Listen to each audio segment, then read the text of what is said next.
வணக்கம். இன்றைய முக்கிய செய்திகள். கல்முனையில் மின் இலத்திரனியல் கழிவுகள் சேகரிப்பு வேலை திட்டம்.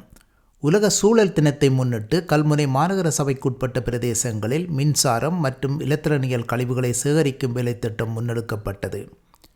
கல்முனை மாநகர சபையும் மத்திய சுற்றாடல் அதிகார சபையும் இணைந்து ஒழுங்கு செய்திருந்த இவ்வேலை திட்டமானது கல்முனை மாநகர சபை முன்றலில் மாநகர ஆணையாளர் ALM அஸ்மி தலைமையில் சுற்றாடல் அதிகார சபையின் சிரேஷ்ட உத்தியோகத்தர் MM இஸ்ஹாக்கின் நெறிப்படுத்தலில் ஆரம்பித்து வைக்கப்பட்டது.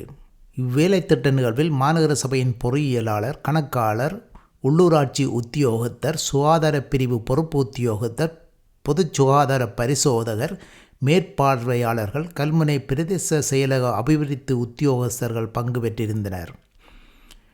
2 நாட்கள் முன்னெடுக்கப்பட்டிருக்கின்ற இவ்வேலை திட்டத்தின் மூலம் வீடுகளிலும் பொது இடங்களிலும் பாவனைக்கு உதவாமல் ஒதுக்கி வைக்கப்பட்டுள்ள மின்சார மற்றும் இலத்திரனியல் கழிவுகளை மாநகர சபையின் கழிவகற்றல் வாகனங்களில் சேகரித்து முறையாக அகற்றுவதன் மூலம் சூழலின் பாதுகாப்பை உறுதிப்படுத்துவதற்கு நடவடிக்கை எடுக்கப்பட்டுள்ளதாக மத்திய சுற்றாடல் அதிகார சபையின் சிரேஷ்ட உத்தியோகத்தர் MM இஸ்ஹாக் தெரிவித்தார்.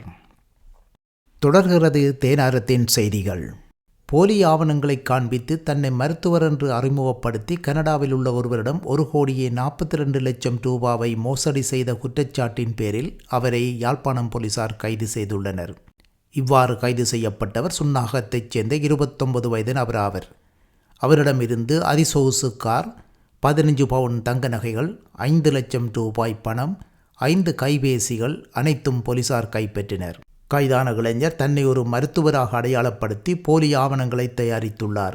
இதனைத் தொடர்ந்து கனடாவில் உள்ள ஒருவரை தொடர்பு கொண்ட அவர் மருத்துவ மேற்படிப்பிற்காக புலமைப் பரிசில் கிடைத்துள்ளது, அதற்கு பணம் தேவை, இதற்காக யாழ் நகரில் உள்ள காணி ஒன்றை விற்கப் போவதாக கூறியுள்ளார். இதைத் தொடர்ந்து போலி ஆவணங்கள் மூலம் அந்த காணியை 1,42,00,000 ரூபாய்க்கு விற்பனை செய்தும் உள்ளார். வங்கி மூலம் பணம் பரிமாறப்பட்டது. இதன் பின்னரே விடயமறிந்த கனடாவாசி போலீசில் முறைப்பாடு செய்தார். அவர் வழங்கிய முறைப்பாட்டின் அடிப்படையில் குறித்த இளைஞர் கைது செய்யப்பட்டார். இதே நேரம் தன்னை மருத்துவர் என்று அடையாளப்படுத்திய கைதான நபர் ஏழை மக்களுக்கு இலவச மருந்து சேவை வழங்குவதாகவும் கூறி வெளிநாட்டில் உள்ள பலரிடம் பணம் பெற்றமையும் குறிப்பிடத்தக்கது. தொடர்கிறது தேனாரத்தின் செய்திகள். இந்திய துணை தூதரக ஏற்பாட்டில் நெடுந்தீவில் சர்வதேச யோகா தினம். யாழ்ப்பாணம் இந்திய துணை தூதரகத்தின் ஏற்பாட்டில் சர்வதேச யோகா தினம் முதல் முறையாக நெடுந்தீவில் நடைபெற்றது.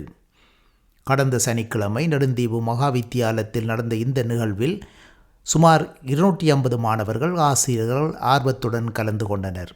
பாசையூர் ஆயுர்வேத வைத்திய அதிகாரி வைத்தியர் அனுஷ்யா, கரவட்டி பிராந்திய சித்த மருத்துவமனை வைத்தியர் பிரபாகரன் ஆகியோர் யோகாவின் நன்மைகள் பற்றிய நுண்ணறிவு விளக்கங்களை வழங்கினர். துணை தூதரகத்தில் யோகா பாடம் நடத்தும் யோகா ஆசிரியர் உமாசுதன், அவரின் மாணவர்கள் மற்றும் இந்திய கோர்னர் மாணவர்களின் ஆதரவுடன் யோகா செயல்பாட்டுக்கு தலைமை தாங்கினார். நிகழ்வில் பங்கு பெற்ற துணை தூதுவர் சாய் முரளி இதுபோன்ற யோகா நிகழ்வை நடத்துவதன் முக்கியத்துவத்தை எடுத்துரைத்தார். மேலும் மாணவர்கள் தங்கள் அன்றாட வாழ்க்கையில் யோகாவை இணைக்க ஊக்குவித்தார். ICCR இந்திய உதவித்தொகையின் கீழ் கிடைக்கும் வாய்ப்புகள் குறித்து மாணவர்களுக்கு தெரிவித்த அவர் இந்த கல்விச் சலுகையை பயன்படுத்தி கொள்ளுமாறு மாணவர்களை வலியுறுத்தினார். விடுதலையான 6 பல்கலைக்கழக மாணவர்கள்.